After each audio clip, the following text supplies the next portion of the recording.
There are four undefeated teams left in the SEC. Which team is most likely to stay undefeated through the course of the regular season? We discuss on today's episode of Locked On Longhorns.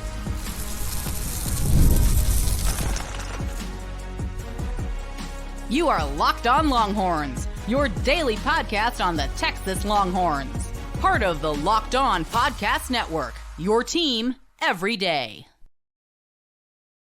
Locked On Longhorns, the show. Jonathan Davis, your host. Today's episode of Locked On Longhorns brought to you by FanDuel. Place your first $5 bet. You'll get started with $200 in bonus bets guaranteed. So visit FanDuel.com to get started on today's episode of Locked On Longhorns. Once again, four undefeated SEC teams left. Which team is most likely to run the table and stay undefeated? In the second segment, the Week 6 SEC matchups. Obviously, Texas and Oklahoma on a bye, getting ready for a big showdown in Dallas next Saturday. But we'll still go over the big SEC matchups this weekend, who wins, in my opinion. And then in the last segment, Quinn Ewers back at practice ahead of the Oklahoma game, expected to start in the Red River rivalry against Oklahoma for the third straight season. All of that and more on today's episode of Locked On Longhorns, part of the Locked On Podcast Network, your team every day. So when we look at the SEC landscape after that big, gigantic matchup on Saturday night between Alabama and Georgia, now four SEC teams remain undefeated after Ole Miss, who should still be undefeated, folded and lost to Kentucky. So you have the Missouri Tigers, the Tennessee Volunteers, the Alabama Crimson Tide, and of course your favorite football team, the Texas Longhorns, who are still undefeated. And I saw the question on Twitter. All right, and I thought it was a really cool question, really good question, thought-provoking. Which team is most likely to stay undefeated throughout the course of the regular season? Now, I know this is Locked On Longhorns, right? I know I'm a Texas fan. I got the Texas hat on and everything, right?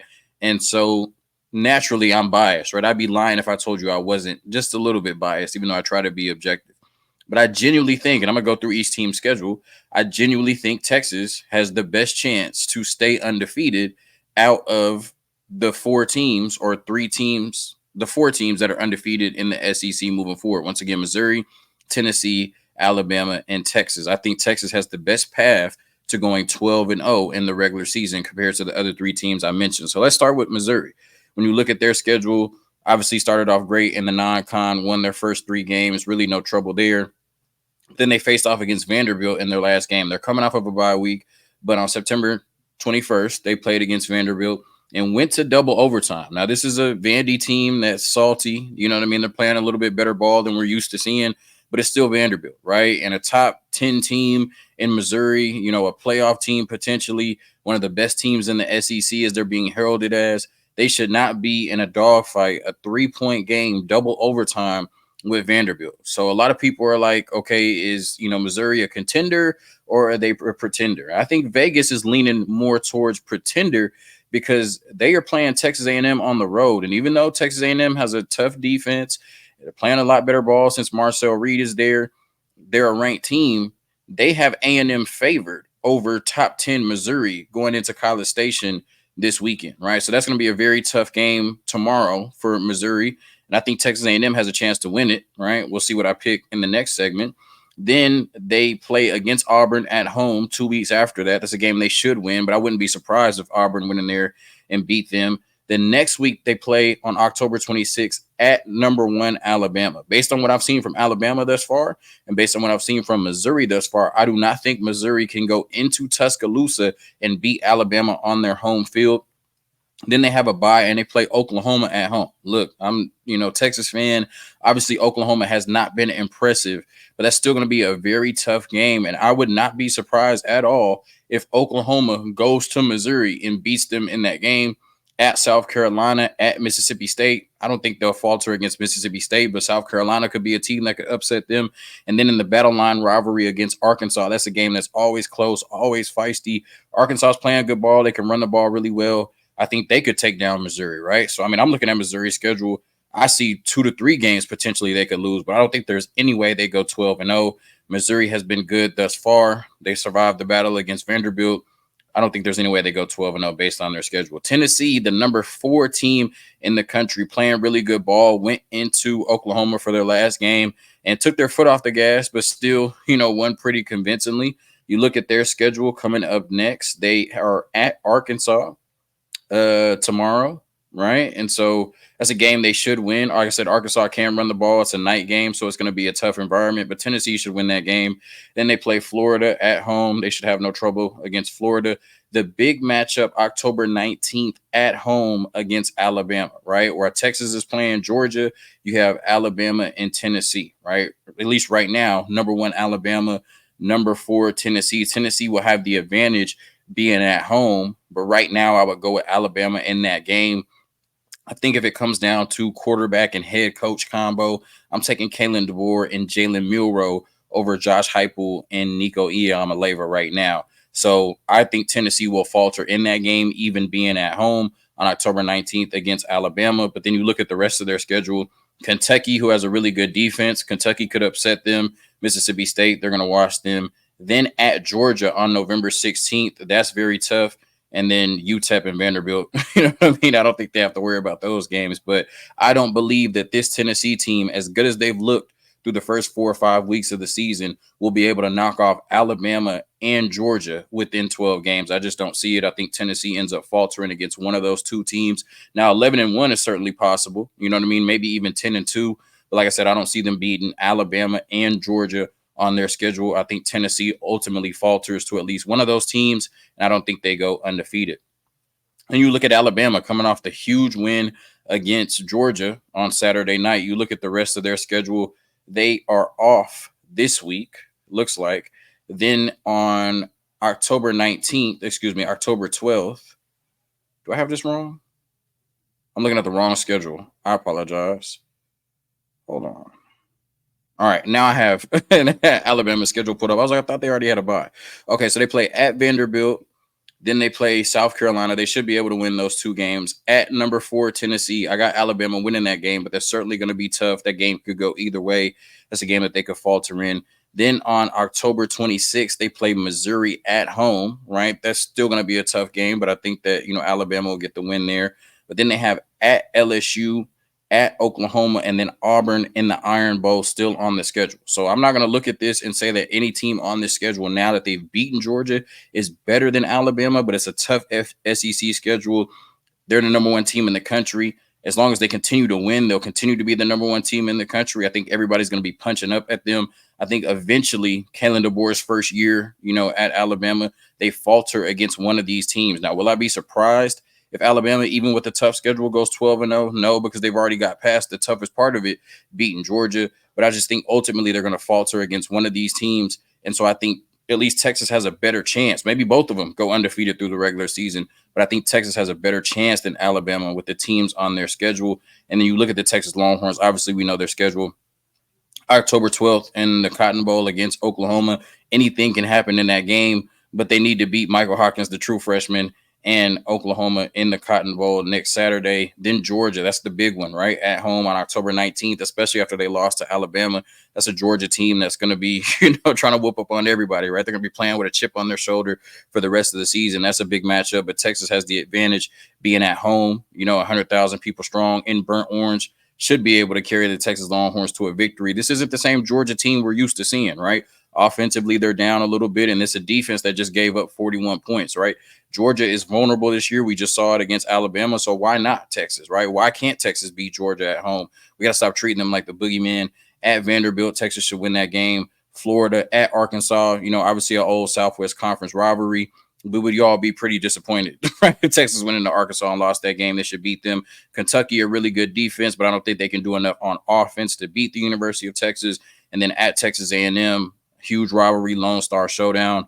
But once again, if Texas plays Texas Longhorns football, they should not have an issue with Texas A&M, at least winning the game, right? Whether it's by 1 or 14, they should beat Texas A&M even on the road in Kyle Field. So Missouri, whether they're contenders or pretenders, Tennessee, a really good football team. Alabama, potentially the best football team in the country, but the Texas Longhorns have the best path to remaining undefeated out of the 4 undefeated SEC teams in the conference right now. And I've already, made a, show. I said it would be disappointing if Texas doesn't go undefeated based on what we've seen from the teams on their schedule. I don't know if they will. All I know is they have the best chance, once again, out of Missouri, Tennessee, and Alabama to stay undefeated in the conference. A quick word from our sponsors, and I get into the big SEC matchups this weekend. No Texas, but still some big games we should have our eyes on tomorrow. All right, today's episode of Locked On Longhorns is brought to you by Gametime. Hey, NFL fans, you can start the season with a big return on FanDuel, America's #1 sportsbook. So when you get a hunch in the middle of the game, you can check out the latest stats, view live play-by-play, and so much more on the same page where you place your bets. You'll get started with $200 in bonus bets guaranteed when you place your first $5 bet. That's FanDuel.com. Place your bets today. All right, getting into these SEC matchups for the week. Feels weird, man, not having the Texas Longhorns play on Saturday, but it's the new SEC schedule, or the SEC schedule for the Texas Longhorns, I suppose. We got 2 bye weeks too, right? We got a bye week, then we play Oklahoma, Georgia, Vanderbilt, then another bye week. Or I'm not necessarily used to that, but I guess we're gonna have to get used to it, right? Being in the SEC now. The first one, Missouri 4-0 at Texas A&M 4-1. Missouri ranked number 9 in the country. Texas A&M ranked number 25. What's interesting is Missouri's the top 10 team, right? Even though they're going on the road, Missouri's the top 10 team. Texas A&M favored by 2.5. Now, they usually say the home team gets 3 points. So essentially, I guess what Vegas is saying is this is a pick 'em. But that's kind of crazy still, right? If Missouri, top 10 team in the country, right? Like I said, contender or pretender, you would think they would be favored against Texas A&M, but they're not. This is going to be a very interesting matchup, right? And I think Brady Cook came out and kind of poked the bear when he said that their practice is louder than the 12th man. Like, you can say what you want about Texas A&M, and yeah, the Aggies are going to Aggie, right? But one thing they can hang their hat on is the 12th man and Kyle Field being hella loud, right? And Kyle Field is going to be hella loud tomorrow when Missouri walks in there, right? And they're going to be extra motivated because he called out the 12th man.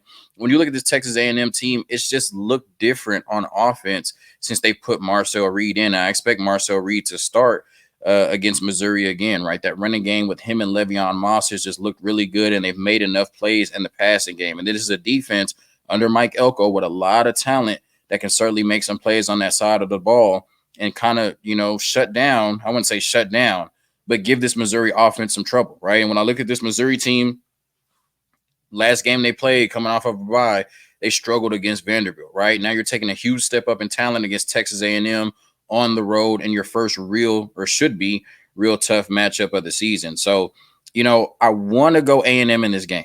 I really want to go A&M in this game.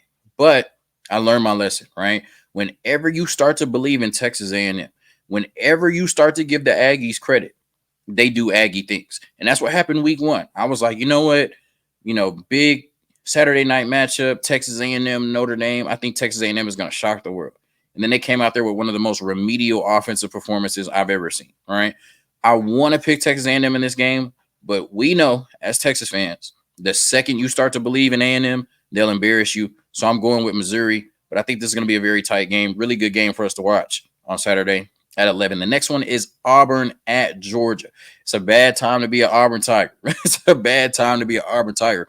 One, because they're really just not that good, period, right? Regardless of who they put at quarterback, Peyton Thorne or Hank Brown, it's just an interception waiting to happen, right? I think they already have 9 or 10 interceptions on the season. Like, dog, y'all have only played 5 games. You know what I'm saying? Like, they're just turning the ball over. They should have beat Oklahoma.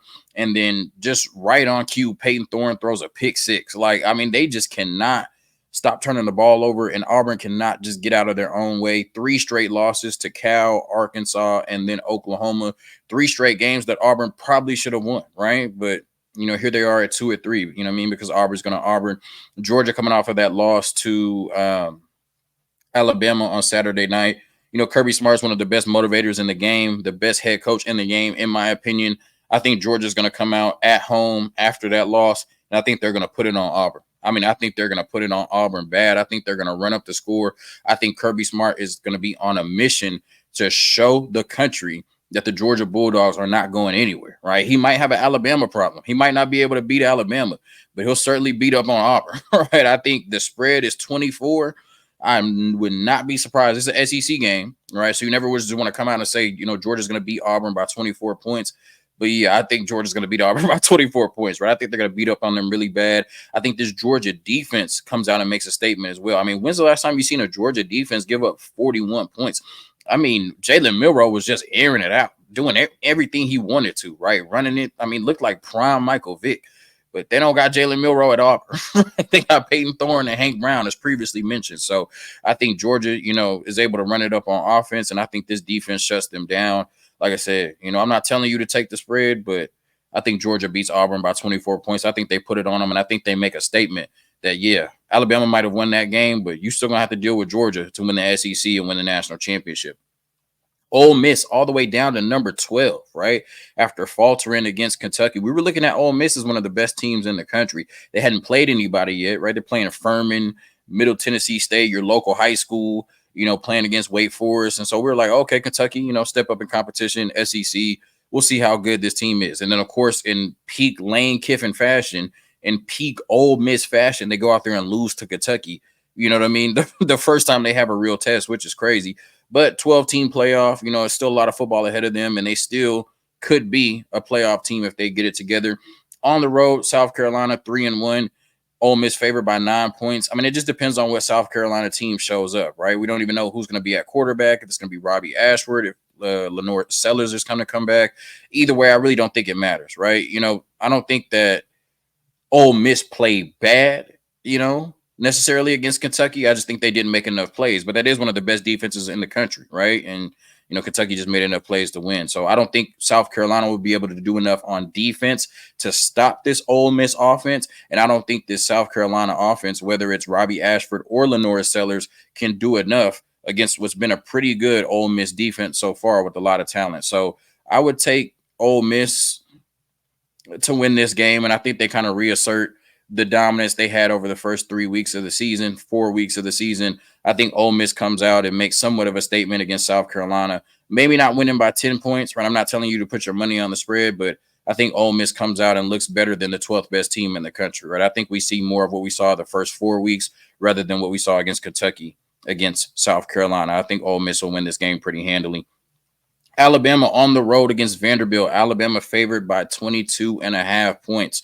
If I was touching any spread, it'd probably be this one, right? I think coming off that matchup, on Saturday against Georgia, I think they're going to be humming, right? And I think, everybody's just going to assume that they're going to kind of rest on their laurels, go into Vanderbilt, enjoy Nashville, feel themselves, start smelling their pee or whatever, and kind of falter a little bit and maybe be in a close game. I don't think so. I think it's going to be the opposite, right? We already saw that, Kalen DeBoer is putting the rat traps around the building, talking about the rat poison. I just think the way that Jalen Milroe is wired, I think the way that this team is wired, I think they come out and put on just as explosive a performance against Vanderbilt as they did against Georgia, right? So I'm looking for Alabama to come out and beat up on this Vanderbilt team. Like I said, Vanderbilt is salty this year, playing a little bit better ball than we're used to seeing. This Alabama team is just different, right? It looks like Jalen Milroe is just clicking on all cylinders. And man, that offense, when he's hitting, the wide receivers are hitting, the way they can run the ball is special. So I think Alabama puts it on Vanderbilt pretty good, or at least by 23 points, as Vegas thinks the spread will be.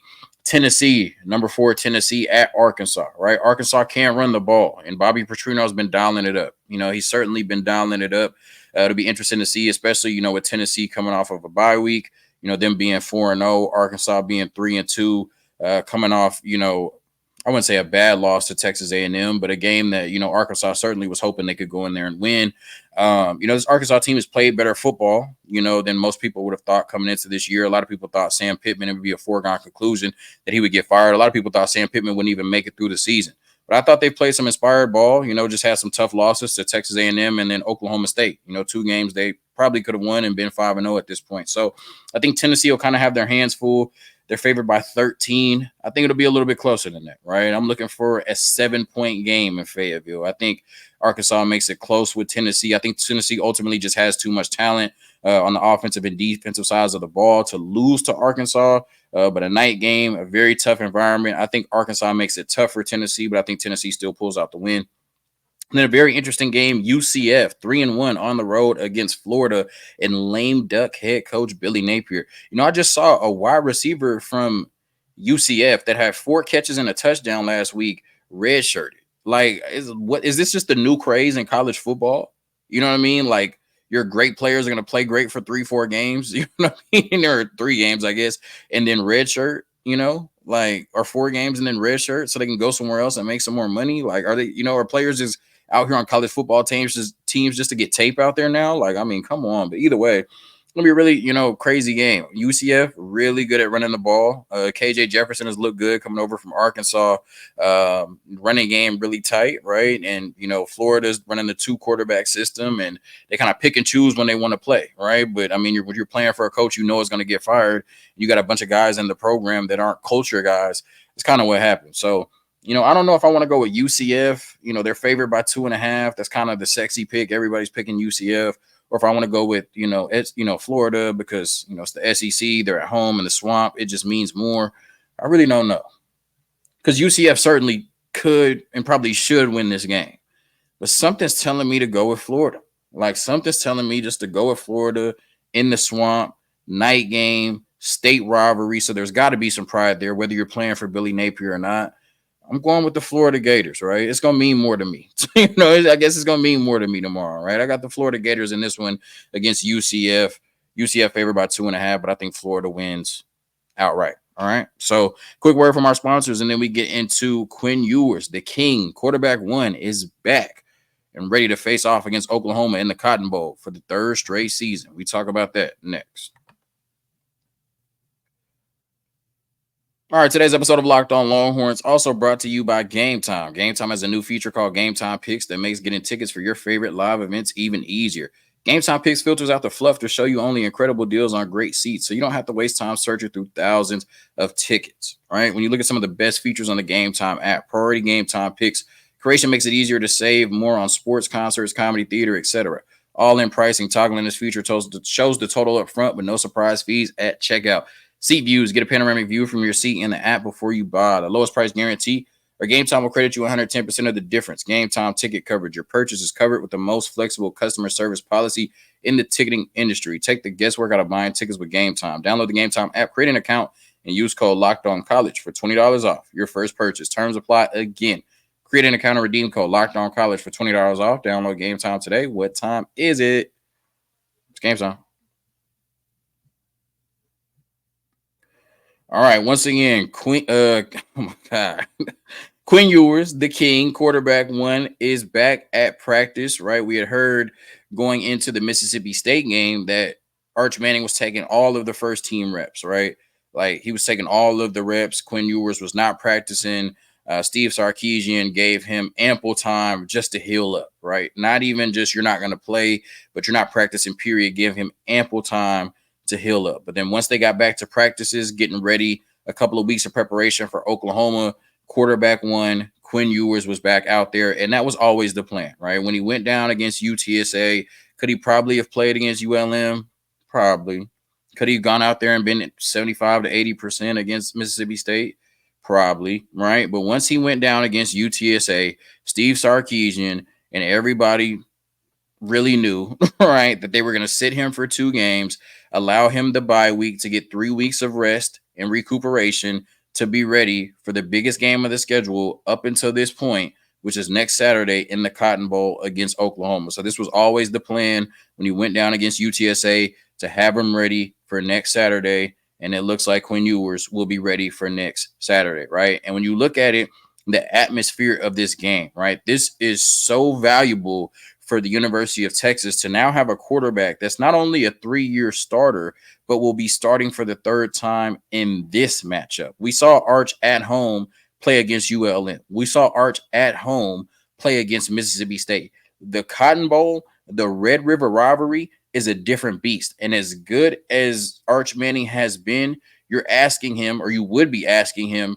to go into the Cotton Bowl in Red River, you know what I mean, and play in that type of environment, which could be overwhelming for a young quarterback with, relatively little experience. I imagine in some form or fashion, it'll be overwhelming for Michael Hawkins, right? But you have a quarterback in Quinn Ewers who has done it 2 years in a row, and this will be his 3rd time playing in the Cotton Bowl in the Red River. So he's going to come in with a certain level of poise, right? Because he's been there, done that, and he has the experience where this experience could be overwhelming for a young quarterback with relatively no experience, at least compared to Quinn and Arch Manning. And then when you look at it, you say what you want about that Oklahoma offense, but Brent Venables knows how to dial it up on the defensive side of the ball, right? And even though we lost last year, Quinn Ewers has experience going against this Brent Venables defense, right? Arch Manning doesn't. And, Brent Venables defense is not what you saw against ULM, and it's not what you saw against Mississippi State. So Quinn Ewers has the experience advantage of doing it before in terms of the Red River rivalry, but also he's gone against this Brent Venables defense. He somewhat knows what to expect because he played against them before, and he and Steve Sarkisian should know how to counter and have an answer for what Brent Venables will be able to throw at them on the defensive side of the ball. So all the credit in the world to Arch Manning for going out and doing what we asked him to do, right? If Quinn Ewers went down this year, we needed Arch Manning to step up, come in, and win games and play at a high level for the Texas Longhorns football team. He did that against UTSA. He did that against ULM. He did that against Mississippi State. But as I said, the ceiling of this football team is higher with quarterback one, Quinn Ewers, and now he is back for the biggest stretch of the season, Oklahoma on October 12th and October 19th against Georgia. We have a chance in those games because Quinn Ewers will be back under center. Thank you for tuning in for another episode of Locked On Longhorns, part of the Locked On Podcast Network, your team every day. Enjoy your weekend as much as possible without Texas Longhorns football. Hook 'em. Peace.